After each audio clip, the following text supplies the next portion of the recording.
but you also have to know that you need to be thinking about career development every day or more so than just once a year. Welcome back to NeuroConversant Leadership, where we talk about effective leadership and communication, especially in the STEM workplace. I'm Jeremy Doran, and I love helping great technical people become great managers and great leaders. Today, we have with us Dominic Bowlin. Dominic, welcome. Hi there. Good to be here. We are happy to have you. Can you give everyone a little background of what it is that you do? Yeah, absolutely. No, super pumped to be joining on here this morning. A little bit about myself. So, like you said, my name's Dom Bowlin. I'm currently the engineering manager for JBC Technologies, which we are kind of a high mix manufacturing operations, a company focused in converting and die cutting. So what I do right now is I lead a team of about 8 to 10 engineers and influence a broader group across manufacturing, quality, which from a scope perspective spans about 40 plus machines, 2 shifts, and hundreds of active customers. So pretty big scope. My background's actually in material engineering, focused in polymeric materials. So more on the chemistry, crystal structure side of things. And then I've always had kind of a knack for mechanical systems, moving parts, different things like that. So I originally joined JBC about 5.5 years ago at this point. Straight out of school, came in as a process engineer in kind of a leadership development-esque program. So slowly learned all the technical stuff within the business. Started out as more of a technical, like individual contributor, owning process development, automation, production readiness. And then over time, I realized that my biggest constraints weren't technical. They were more so along the lines of like prioritization, communication, and capacity alignment. And so that kind of broadened my eyes and opened the horizon to my interest in leadership and business, and kind of started to develop my own career path into those types of positions. And so I moved into leadership because I saw an opportunity to multiply impact. So building systems, developing people, creating clarity, so engineers could make better decisions faster. So today my focus is less on solving problems myself and more so enabling my team and really the overall organization to execute reliably at scale. And so it started out, I kind of transitioned into a lead engineer for about a year and a half, and then did that for a certain duration of time. And then we made some structural changes within the company, and now I've been promoted into engineering manager to kind of oversee all the different technical aspects of the business. Fantastic. You answered almost all my questions, so this may be a very short show. So in your role now, how hands-on are you, or are you simply managing other people and helping them get their job done? Yeah, it's kind of a mix right now. I think the end goal is to get out of the day-to-day stuff as much as possible so that I can grow and develop and elevate myself. And then I also want to empower my employees below me. So it's like I don't want to necessarily be the bottleneck or the hog of all the fun stuff and all the opportunities and the technical stuff. So I'm trying to get them trained and for them to kind of grow and develop themselves within their career paths as well. But in general, it's kind of mixed. I have a pretty young team right now that I'm still developing and getting people like cross-trained up to speed. And we've come a long way in the past 6 months, and I'm really excited to how it kind of progresses into the future. And then ultimately, it's just empowering them, pull me out of more of the day-to-day stuff so that I have room to elevate and grow myself, and then also empower them for growth opportunities as well. That is fantastic. You Yeah, said something interesting in there. You don't want to hog all the fun stuff, yeah, which implies that doing the engineering is still the fun thing for you. And that is yeah, such a hard transition to make. yes, I'm for sure. curious of how far along that transition you are and how hard it is to give up control of things and not do them yourself.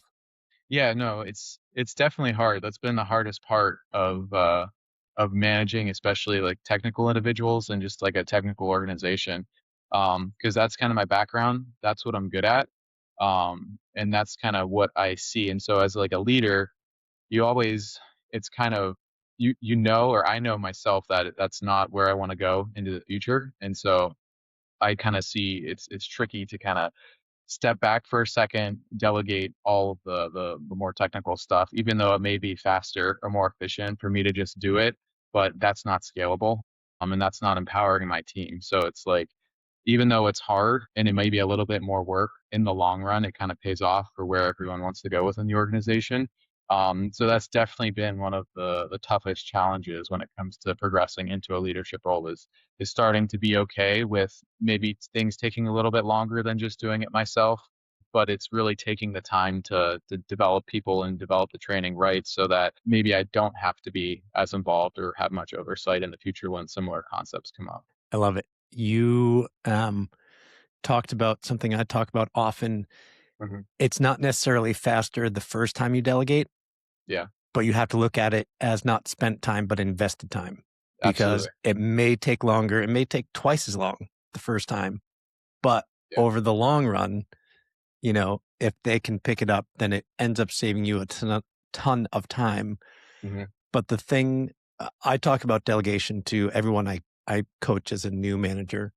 And Hmm. when I bring up delegation, everyone rolls their eyes and someone inevitably says, I tried it, it doesn't work.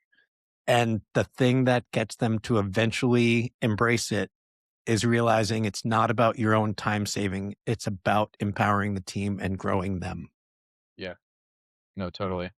When you started in kind of a rotational Hmm. role. Does that mean that you were basically picked to be a manager and that's why they wanted you to do that? Or is that the typical starting entry point for most people? It's definitely when I came in, it was kind of a newer role or newer position they were trying to fill since there were some leadership gaps at the current time. And so they were trying to find someone that could come in and solve some of the technical problems and then has the skills and the potential to grow into a leadership style position. And so that's a little bit atypical than what we had previously done and what we do a little bit today. So it's still kind of a mix of what I do today, but from a standards perspective, it's more so on the manufacturing engineering front right now, and then looking for different skills and assets and personalities that people have to look for potential leaders that can move into growth positions here in the future. But I think for me coming in as a rotational, it was kind of come in, learn all the technical stuff, kind of excel at the technical stuff. So really kind of show that I can kind of do the job that I'm assigned to do, and then really start to do the job that is that next step further. So it's even prior to doing any type of formal roles, it's like in without any like formal oversight or authority over people, it's really kind of hone in on your influence and start to make things happen regardless of having the title at that point. And so by doing that, I think within like 6 months to a year, that's kind of what made it kind of clear that I could do this type of role. And I'm definitely super early in my career, and I'm super fortunate and kind of excited to how fast I've come in such a short amount of time, and I'm excited to see where that goes.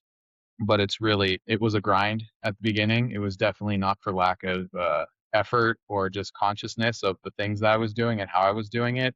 And so I'm starting to see the benefits at an early age, which is awesome. And it's really exciting to start to be on the opposite end of the spectrum and be like in the leader manager style role and starting to develop my team to get to that point as well. And you said earlier, it sounded like you almost designed your own role or Mhm. kind of created it. I'm interested how that happened, but I'm also interested in how you realized that that was something you had the opportunity to do. Yeah, I think I had a very good mentor, and that's something I'm super fortunate about. And he was super passionate about development and like career pathing and career plans. And so that's something I've always thought about. I've always kind of seen myself as a leader or wanting to be in a leadership style position. And so he kind of guided me and kind of laid out a career development plan that kind of looked at, okay, where do I want to go? Where do I see myself 5, 10 years down the line? And it's like, okay, what are the near term, like what's the next step that supports that plan and some short term actions? And then see where I was at currently from a skills and behavioral style, and then see where some of my gaps are, and then start to develop like a progression plan and get the training and the resources needed to fill some of those gaps and really set myself up for whenever that position ends up coming. It's like I'm prepared and I'm ready for it. And so that's kind of it was definitely helpful, and for me, I always kind of knew it, but I didn't know how to structure it. And so having a way that kind of structured it and laid it out in a simple way instead of me just saying in my head, it's like, okay, no, I want to do that, but it's how do I do it and what do I need to focus on to get there? Because I think at least myself, speaking selfishly about myself, it's like I knew some of my gaps, but I didn't necessarily know how to fill the gaps without just experiencing or experience or formalized training or different things like that. And so finding like pockets of day-to-day tasks or occurrences that like you think about, and it starts to fill some of those voids and those gaps that you may have. How many people are at your company? We're about probably at all sites around 200 or so. Okay. And how did this mentorship relationship start? Did you seek it out? Did that person seek you out? Is there any sort of formal structure behind it? Definitely not any type of formal structure. I think we kind of made our own as we developed this process. So I kind of started and was doing my thing, came in as like a rotational engineer, and was more so on the technical side of things. And then my boss came in and he kind of about a year later, and so he was kind of seeing how everyone was performing, seeing what I was doing within the organization. And I think he saw some potential in me. And so I kind of we've chatted a lot about it and how like we can get there and what he sees in me and how I can kind of progress down that path. And so we started to develop. He was lucky enough to have some like structure and some documents that we could reference to start to build a plan that not only works for me but is applicable to like all the different kind of junior leaders within the organization. Nice. So it happened to be your direct boss. Correct. Yeah, yeah. If there's someone else in your organization who doesn't have your boss as their direct boss, Hmm. how often do you think they would know to reach out to someone to be a mentor for them? Or, Hmm. I guess I'll go back to the question. Yeah. Did your boss just start mentoring you, or did you think to yourself, I need someone to help me get to the next level, and you kind of pushed for it? How did that go? Kind of both. If I'm being honest, it was kind of a mix of kind of me pushing for, okay, what's that next step? What do I need to do? Kind of thinking, do I like laying out what is the career path, whether it's more like technical individual contributor and just continuing down that path, or is it down the leadership path versus for like lead engineer, engineering manager, and really kind of honing down that. And so it was kind of just laid out of me seeking like what's that next step, and then him kind of laying out the framework as far as like here's the path that you can kind of take. And so at some point you have to pick a path and kind of work and progress towards that path.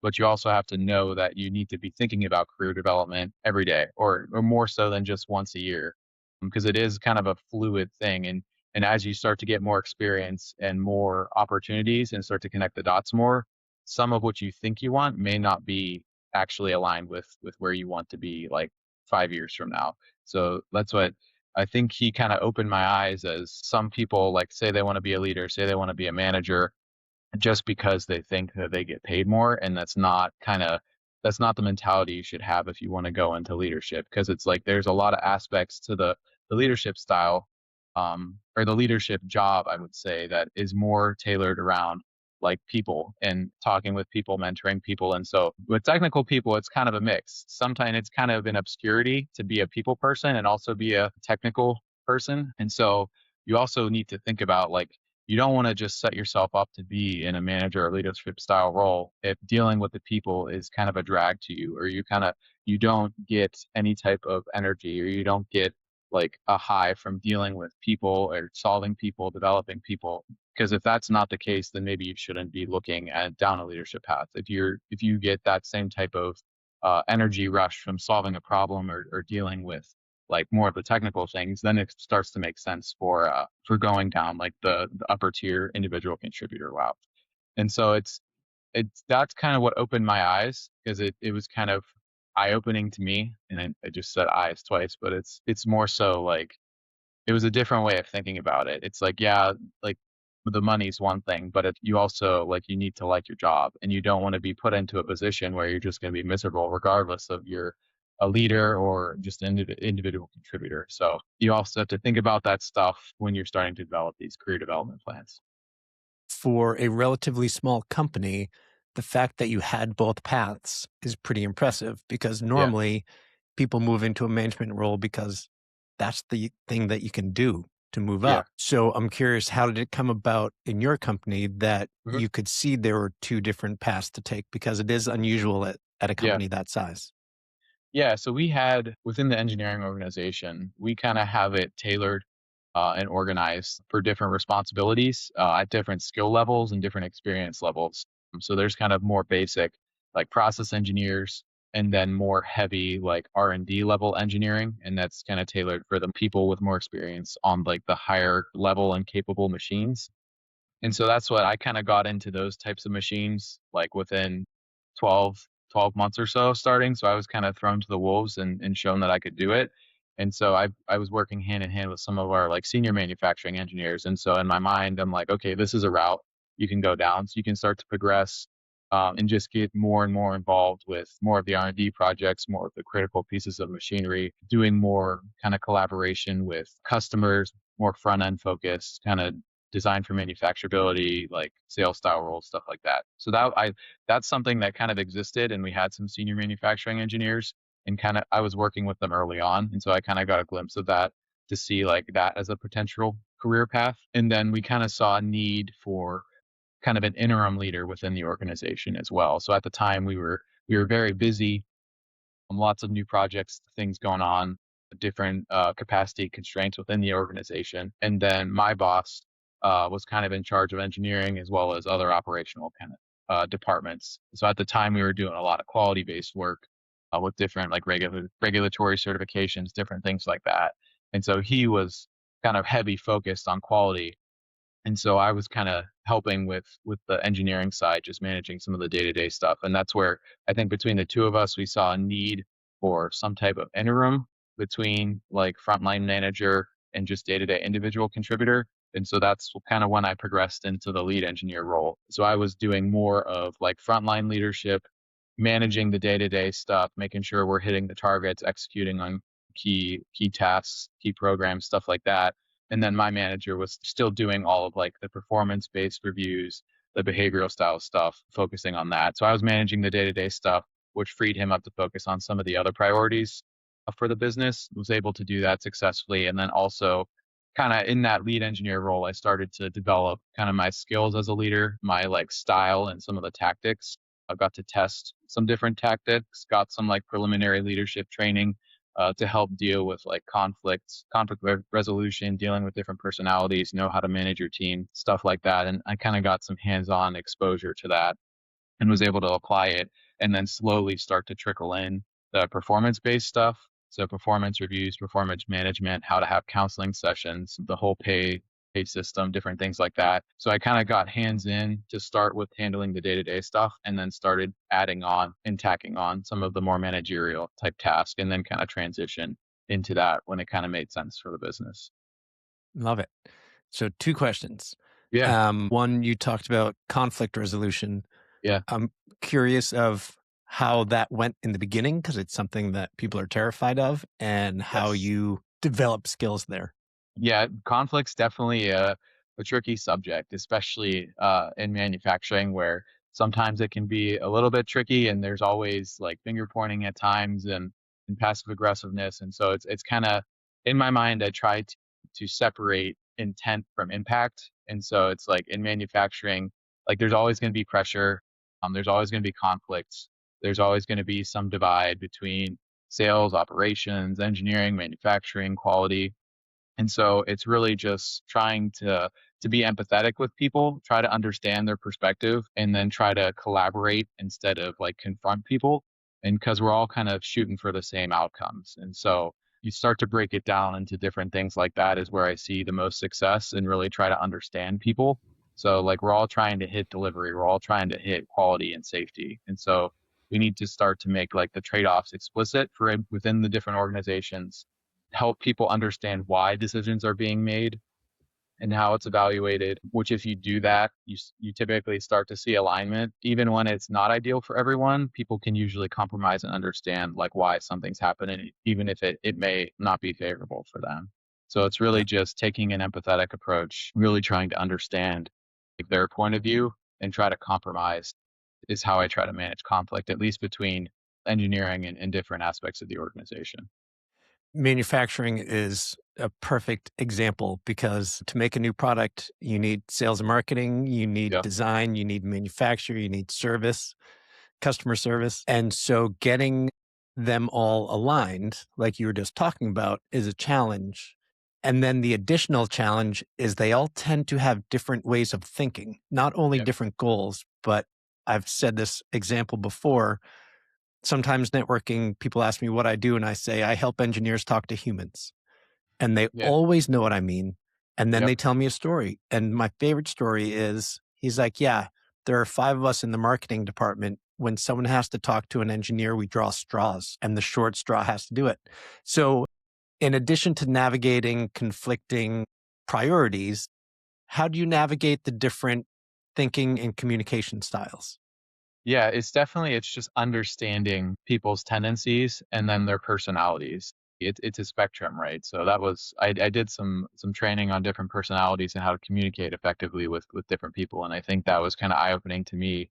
As an engineer, like you don't think about that stuff. It's not first nature when you're thinking about like, oh, mechanical systems, all this, like talking about math, science, all that stuff, and then you really don't even get a grasp on like, oh, there's a whole people variable to this, and that just kind of skews the entire system. And so for engineers, it's kind of an irrational variable that it's tough for us to grasp sometimes. And so it's really understanding what people's tendencies are, how they like to communicate. So are they more direct or are they more chatty? Do they need all the information? Or if you tell them all the information, are they just going to be like inundated with stuff and just shut off? So it's like understanding the key stakeholders, tendencies, and some of their personalities is really helpful with tailoring communication to them. And that's really the thing that hit home with me, just from a technical person, is it's not just talking to someone; it's communicating with someone. And so you need to make sure that you're getting what you want to get across in a way that they can understand, and you also have to think about how they interpret things and how they understand it, and make sure that you're delivering it in a way that is in conjunction with that.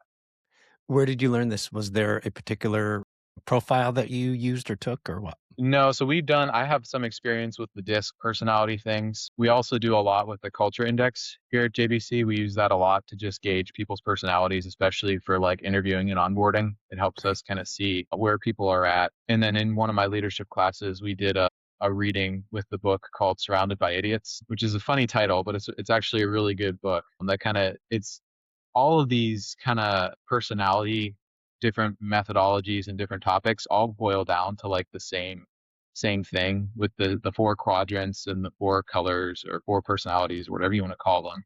And so that was a really cool book to kind of read and understand. And like as you're reading these things and doing these trainings in your head, you can start to pick like, oh, so and so's red, so and so's analytical. It's like you can start to paint people into some of these quadrants, and you can kind of start to develop your gauge as to how to tailor communication based on that as well. And is that something everyone there gets trained on? Or is it something that you're sharing with the people on your team? It's it's definitely it hasn't been as formalized. We did some formal like supervisory training a couple years ago when we had kind of a rash of new leaders within the business. It's stuff I try to do with my team for those of them that are like interested in the leadership stuff.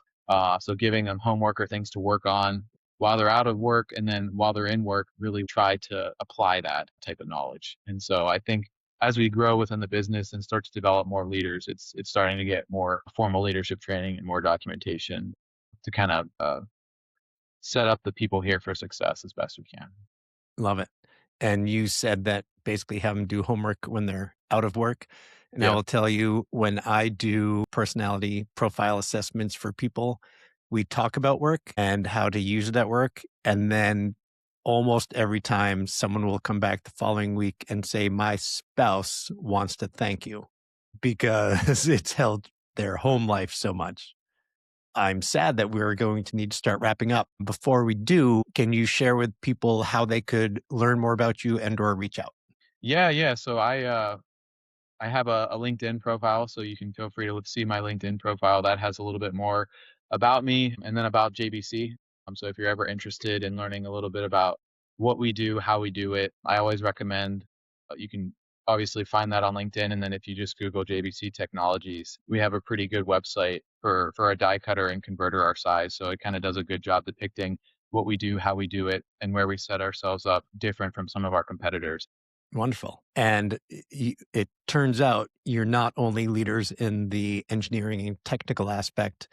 It's really impressive the amount of leadership skills you've developed at such a young age. So Yeah. kudos to you for what you've Thank you. done and also to the organization for being able to support that. So in that vein, what is one piece of communication advice that everyone can benefit from?